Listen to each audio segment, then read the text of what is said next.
Isang malakas sa palakpakan na may kasamang hiyawan. Ladies and gentlemen, please all welcome Miss Universe Philippines second runner-up and Miss Cosmo International Philippines 2024, Miss Maria Atisa Manalo. Wow, kaway. Hi, Atisa.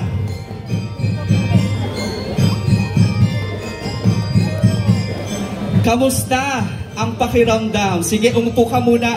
Panandalian ka munang magpahinga.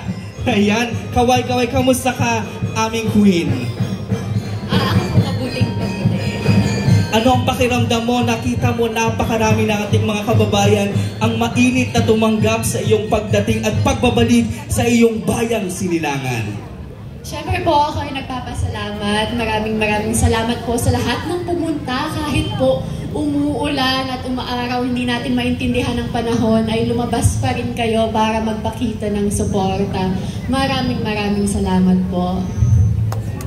Okay, what about another round of applause for our Queen Atisa? Siyempre, so sa ating po mga media friends and ating photographers and videographers, please, paki-clear po ng ating pong harapan dahil nakaupo po ang ilan sa ating mga dignitaries, VIPs, dyan po sa inyong likuran.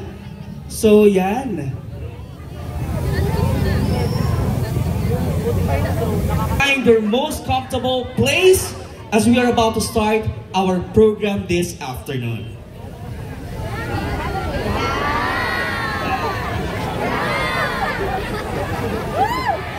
Yan! Dito nga ako sa kabila. Okay lang akong mainitan. Sanay na po ang litson na pinaiinitan. By the way, allow me to introduce myself. I am James Darrell Birumbawa, Executive Assistant 4 from Office of the Municipal Mayor, and I will be your host for this historic event in our municipality. Palakpakan niyo po ang inyong mga sarili dahil kayo po ay parte ng history sa bayan ng Candelaria. Of course, the homecoming of our Queen Maria Atisa Manalo.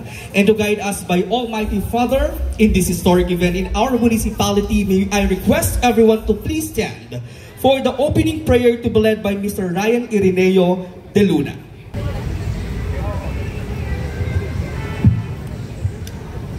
Resolution number 116-2024.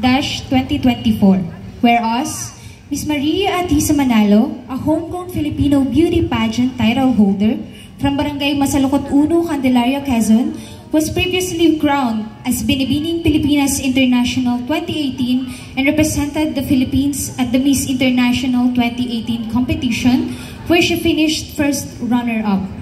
Whereas, returning to pageantry to represent Quezon Province, Miss Manalo competed at the prestigious Miss Universe Philippines 2024 pageant, where she was named the second runner-up, bringing pride and honor to the municipality of Candelaria, Quezon, through her exemplary performance and achievements.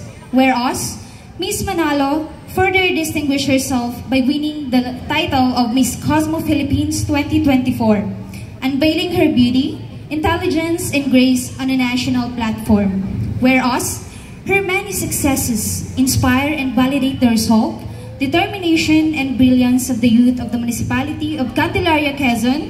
And whereas, it is fitting and proper for the Sangguniang Bayan to officially recognize and commend Miss Maria Atisa Manalo for her outstanding accomplishments and for being an exemplary ambassador of the municipality.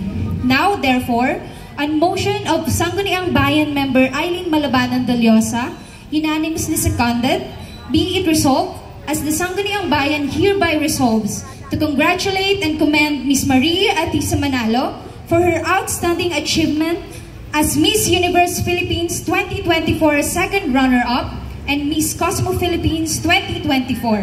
Unanimously adopted, June 3, 2024. Certified correct by Mr. Arlan Joseph D. Alegre, Sangguniang Bayan Secretary. Attested, Honorable Macario Dibo Anggaling, Municipal Vice Mayor and Presiding Officer, and all other honorable members of the Sangguniang Bayan. Approved by Honorable George D. Suayan, Municipal Mayor.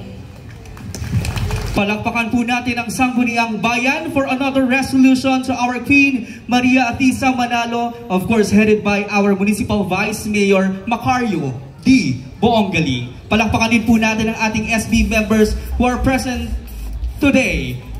Councilor Aileen Malabanan de Liosa, Konsehal Numer Briones, and Councilor Rodante A. Padillo.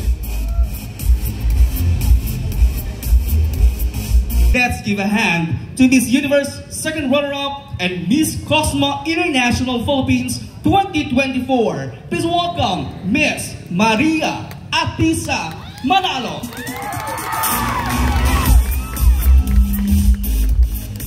Magandang hapon po sa inyong lahat. Ako po ay nagpapasalamat sa lahat ng mga kandilaryahin na walang sawang bumoboto, nagla-like, nag-share ng mga photos and videos ko. Alam niyo po ba na yun ang isa sa pinakamalaking advantage ko sa competition, na ramdam ng mga taga Miss Universe Philippines na mahal ako ng mga taga Candelaria at mga taga Quezon base sa inyong suporta. At ako po ay walang hanggang nagpapasalamat sa suportang inyong binigay dati at patuloy na binibigay hanggang ngayon. At gusto ko rin pong magpasalamat especially kay Governor Helen Tan, kay Mayor Augie Suayan, sa kanyang may bahay na si Tita Emma Suayan na ang aking AP. Siya po ang dahilan kung bakit ako nakasali sa Miss Universe Philippines. Siya po ang nag-push sa akin para makasali ng Miss Universe Philippines, at sobrang thank you po ako, Tita, sa pag-aasikaso nyo sa akin at sa aking team at sa aking pamilya. At maraming salamat po kay Tita Aileen na laging kasama ni Tita Emma at ng aking nanay kahit saan man sila pumunta. At yun lang po, gusto ko lang po magpasalamat sa inyong lahat na nandito. Salamat po sa oras na binigay nyo sa akin ngayon, at mahal ko po kayong lahat, at ako po ay always proud na Candelaryahin, always proud na Quezonian. Thank you po. Isang malakas na hiyawan at sigawan muli sa ating Miss... Kinabahan ng Atisa. Miss Universe Philippines second runner-up, and of course our Miss Cosmo Philippines 2024 Maria Atisa Manalo. Palakpakan po natin muli. Ayan, siyempre, and of course, palakpakan din po natin ang mga tao na nasa likod ni Maria Atisa, ang kanyang glam team. Nandito po silang lahat. Nasaan po sila? Ayan, palakpakan po natin. At siyempre, sino pa, Atisa, ang kasama mo dito? Ang Empire Philippines. Nasaan po sila?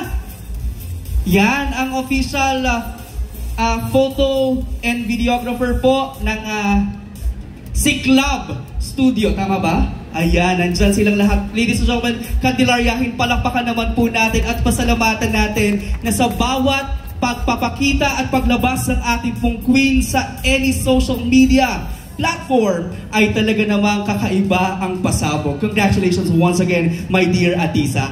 Ayan, so this time, Atisa, i-open ko po ang ilang mga katanungan sa ating pong mga press. Sige, dito ka.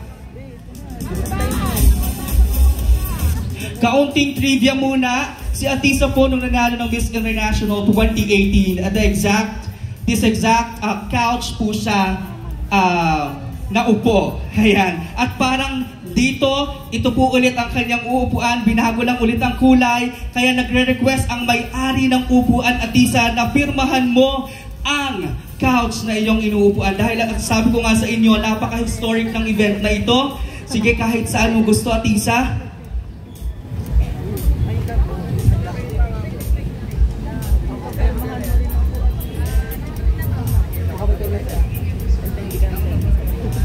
Once again, maraming salamat po sa ating mga kababayan na patuloy na sumusuporta sa ating Queen Atisa. Siyempre, patuloy po natin siyang suportahan sa kanyang laban sa Miss Cosmo International. Kailan nga po ulit yun?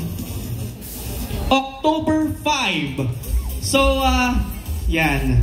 Atisa, kami naman ay confident na kayang-kaya mong ilaban ang ating bansa. Sige po. So, I raised from Barangay Santa Catalina Norte, bayan po ng Candelaria. And I was so touched, sa nangyari sa atin pong bayan.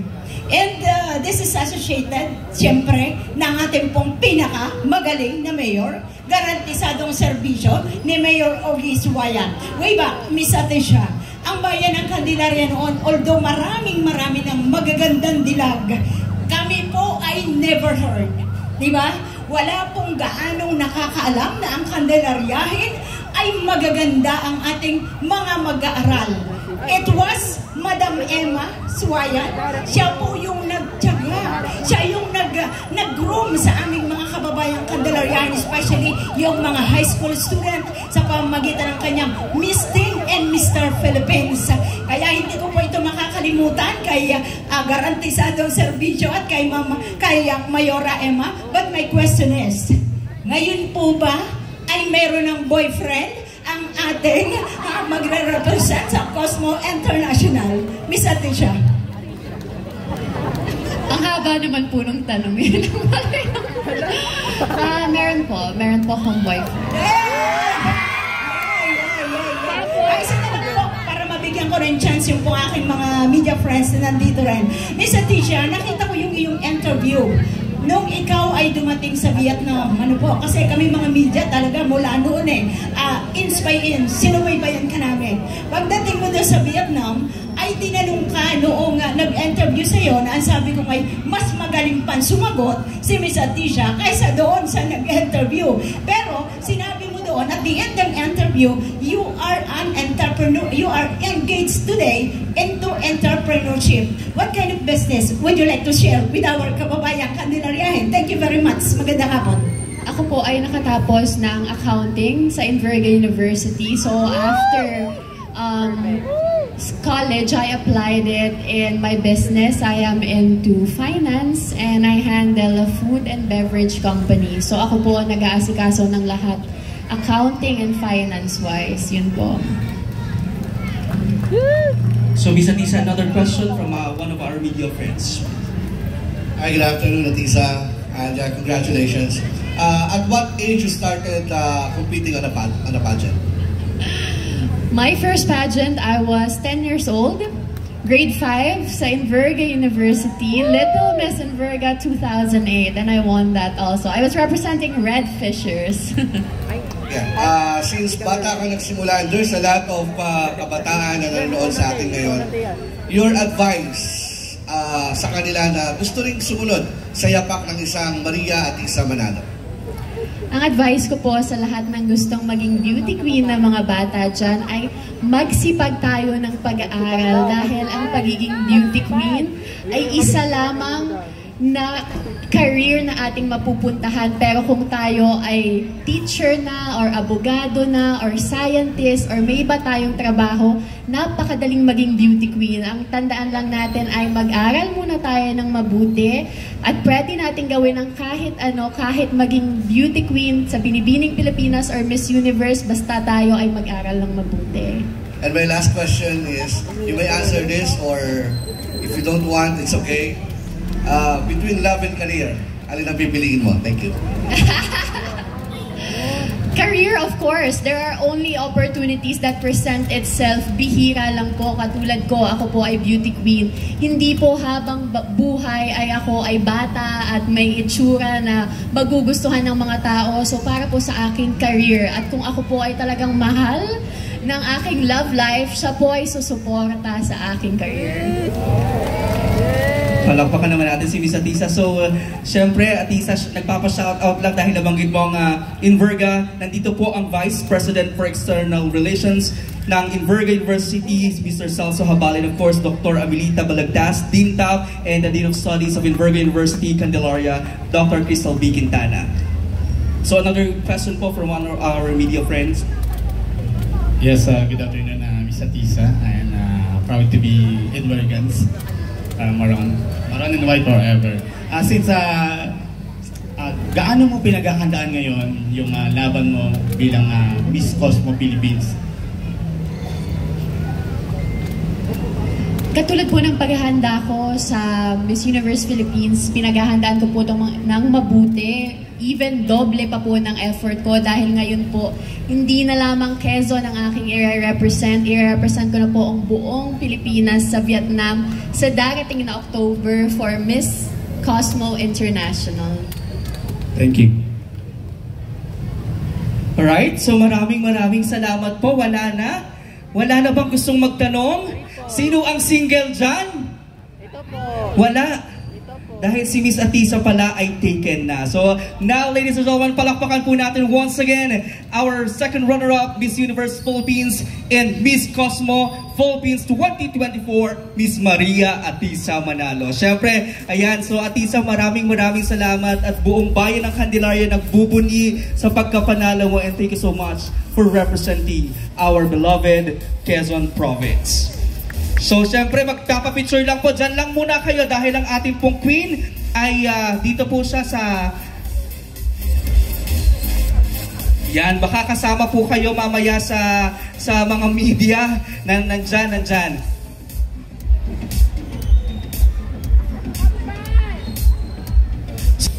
Wala pa bang practice? Kayang-kaya mo yan.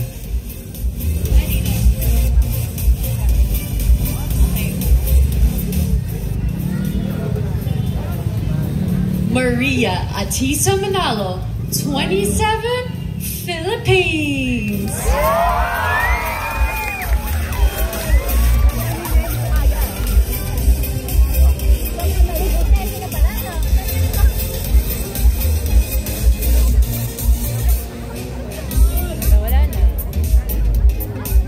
Headed by Sir Jello. Nasaan ang ating mga... sige, magpasabog na ulit kayo. Come on! Yan, sige. Maraming salamat din po Dr. Crystal V. Quintana and Dean Gaspar Hector Tapire. Nandiyan din po si Mr. Celso Habala and Doc Ami Balagtas.